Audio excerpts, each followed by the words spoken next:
Who is WandaVision's mysterious aerospace engineer?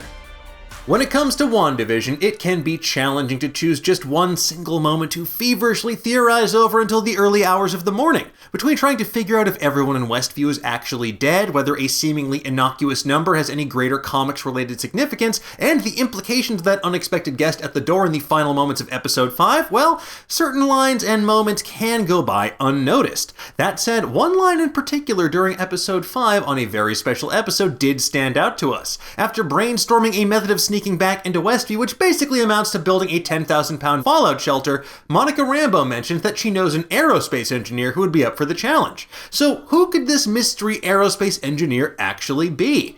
Well, to the surprise of approximately, no one, we have some theories about this and why this offhanded comment could have much greater significance for the Marvel Cinematic Universe. Now, if you prefer to read all about it, Rosie Knight has you covered over on Nerdist.com, which I will link to in the description below. However, if we are right about this, well, that could be considered a spoiler. So if you're worried about that kind of thing, that's you, well, now's the time to click away. And if we're wrong about this, well, it's a working theory.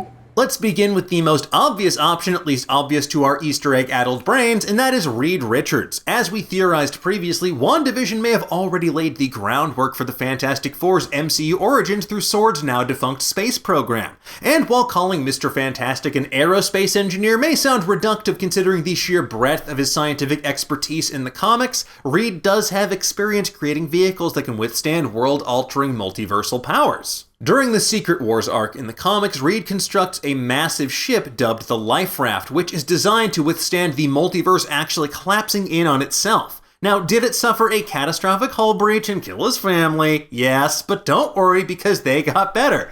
You know, because comics. But the evidence for Reed is even more substantial if you consider Monica Rambeau's connection with Reed Richards in the comics. In 1989's Captain Marvel #1, Dwayne McDuffie and M.D. Bright introduced us to a super-powered Monica Rambeau. And when Monica's powers begin to change, who does she go to for help? That's right, Reed Richards. And that isn't the only member of Marvel's first family with whom Monica is connected. In Amazing Spider-Man Annual number 16, Ben Grimm, the Thing, is the person who encourages Monica to take on the mantle of Captain Marvel by telling her all about the history of that name and the hero who came before her. Now, let's say that it isn't Reed Richards for the sake of argument. What if this mystery aerospace engineer is actually Sue Storm? While the hero known as the Invisible Woman sometimes gets short shrift in the comics and on the big screen, this could be a fantastic way to update her character by making her an integral part of S.W.O.R.D's manned spaceflight program. However, this could be yet another WandaVision curveball, because what if instead of a member of the Fantastic Four, this mysterious engineer is the once and future ruler of Latveria, Victor Von Doom?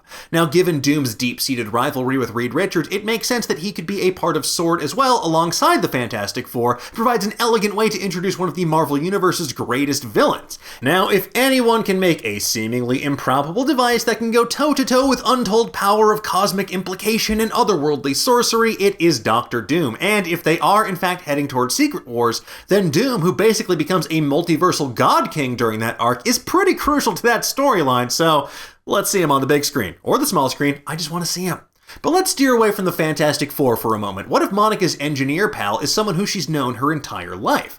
What if it's Talos and Soren's Skrull daughter from Captain Marvel? After all, as we learned in Spider-Man Far From Home, Talos and Soren did return to Earth at some point so they could pose as Nick Fury and Maria Hill while the real Nick Fury was off-world, possibly on S.W.O.R.D's space station HQ, the Peak. During Captain Marvel, Monica hit it off with this unnamed child playing Uno with her and telling her to never change her eyes. So what if that child ultimately remained on Earth, posing as a S.W.O.R.D. agent and helping with their space program given the Skrulls' advanced knowledge of interstellar travel? That would provide a nice narrative through line and also a potential source of conflict for the forthcoming Secret Invasion Disney Plus series. Or maybe we'll get an even darker twist and learn that Talos and Soren's daughter is actually Varanki, the queen of the Skrull Empire who serves as the main antagonist of the Secret Invasion series. Maybe she wants to reclaim the Skrull Empire's warrior past after years spent as refugees on the run from the warlike Kree. Now, only time will tell, but this is definitely a dark horse contender for the time being. In the meantime, though, if you want to know how WandaVision could lead directly to Secret Invasion, well, Rosie Knight has you covered over on Nerdist.com.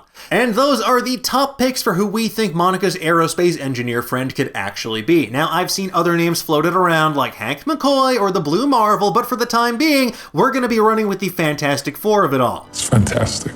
Say that again? But in the meantime, folks, tell me, what do you think of these theories? Who do you think the engineer will actually be? Let us know in the comments below, and for the latest and greatest in the world of pop culture, stay tuned to Nerdist.com.